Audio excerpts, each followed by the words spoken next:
Hi, boys and girls. I'm excited to read you a story today. I chose a Halloween story to read to you, boys and girls. So when I read this story, I want you to listen for the rhyming words. Remember that rhyming words are words that sound alike at the end. So if you hear that ending of the word, the rhyme of the word, and then you hear that same sound again at the end, that's a pair of words that rhyme. And this story has a whole bunch of rhyming words in it. After I read you the story, I'll explain the activity that you're going to be doing at home. So this is called The Runaway Pumpkin, and it is written by Kevin Lewis and illustrated by S.D. Schlindler. The Runaway Pumpkin. Once upon a hill, when the wind blew with a chill, wandered Buck and Billy Baxter with their baby sister Lil. And there upon that hillside, growing orange, fat, and fine, the budding Baxters found a pumpkin on a twisty, twirly vine. It was big and it was round, and the boys, their eyes agleam, gave a whoop, a yell, a holler. No finer pumpkin had they seen. And today was Halloween.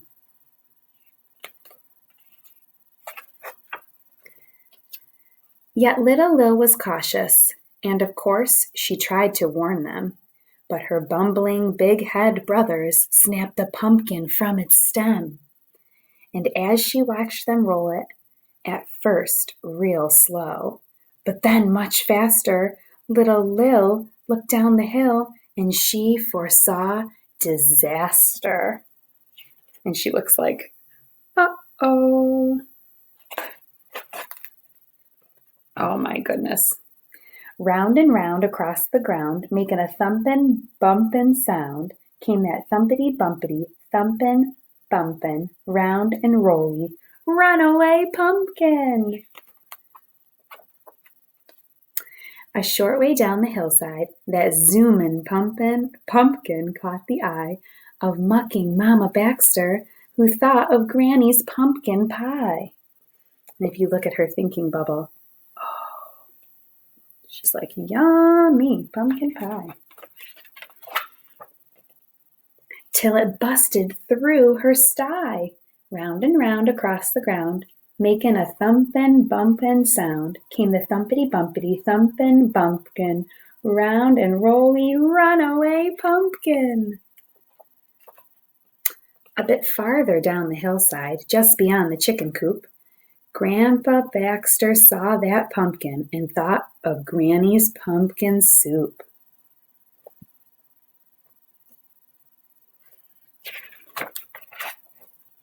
Till it knocked him for a loop.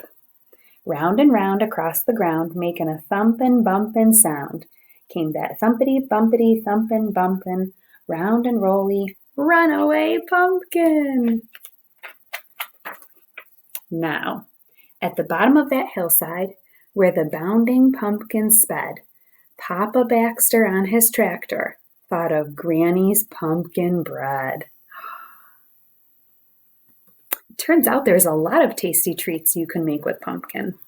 Just like there's a lot of tasty treats you can make with apples. We talked a lot about that in the first couple weeks of school.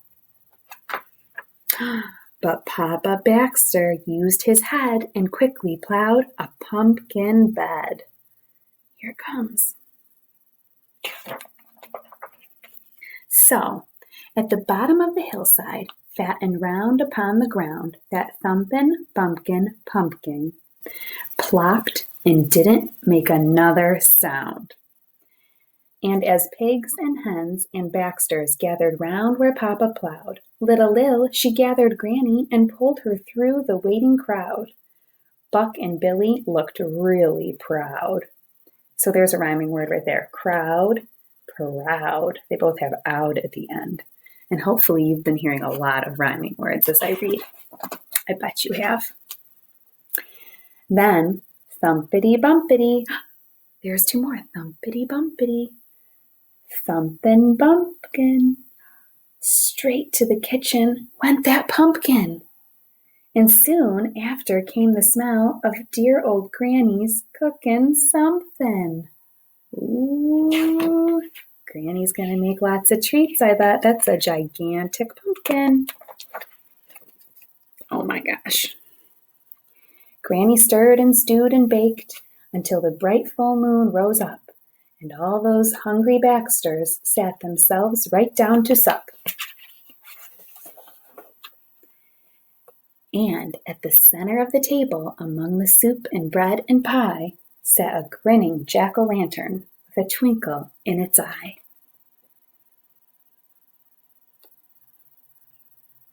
It's kind of neat. They used all the filling from the pumpkin to make all those treats. And then they have this jack-o'-lantern here as a decoration. I wonder if any of you have had a chance to carve a pumpkin. Maybe. I think I might this weekend with Tegan. So that's my story, The Runaway Pumpkin. I liked the ending, how there was a jack-o'-lantern, because it kind of connects to the activity that you're going to be doing at home. So you should have in your folder from me this activity, this sheet of paper, and it says roll a pumpkin. And stapled to the back is the shell of a pumpkin here. So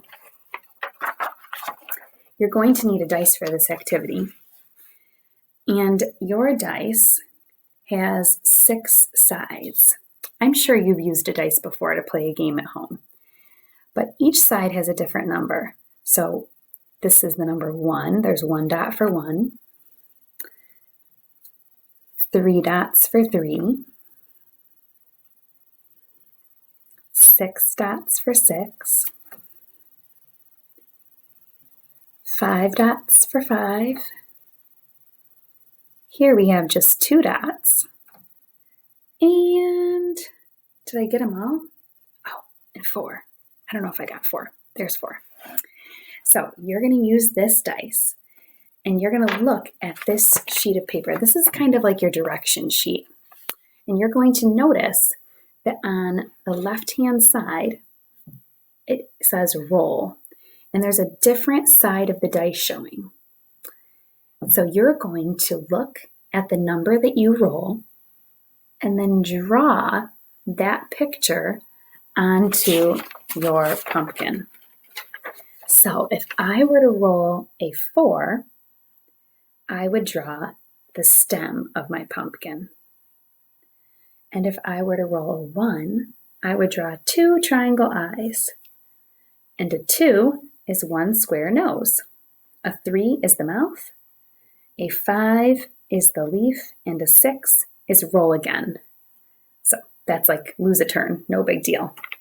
So if you want, you could tear this apart and you could place it into the plastic sleeve that I gave you that we have been using on Virtual Wednesday when you're like working with your Play-Doh or maybe your dry erase marker. So if you put this inside the plastic sleeve, you can use your dry erase marker and then you can play more than once. I don't have my sleeve, so I'm just going to draw right on this paper. Okay, so here's my dice. And I'm going to do shake, shake, and then drop it in front of me. And I got the number 3. So I grab my sheet here, my direction sheet, and this is just what you're going to do at home. And you're going to find the number 3. There it is. And that tells me to draw a jack-o'-lantern's mouth. And I don't care how you draw it. You can make it look like that, or you can make it look surprised, whatever you want. I might make mine look kind of like that. Okay. So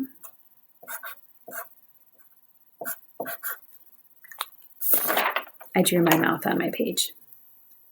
I'm going to roll 1 more.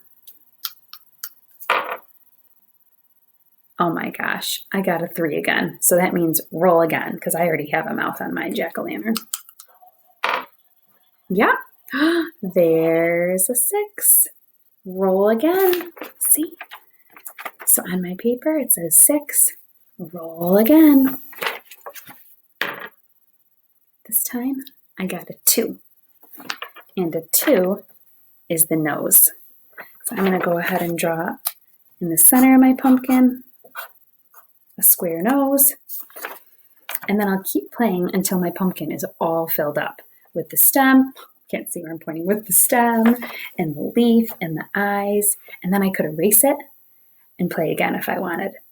So I hope you guys enjoy this game and have fun making your pumpkins. And I hope you enjoyed my story too. Happy Halloween. Bye.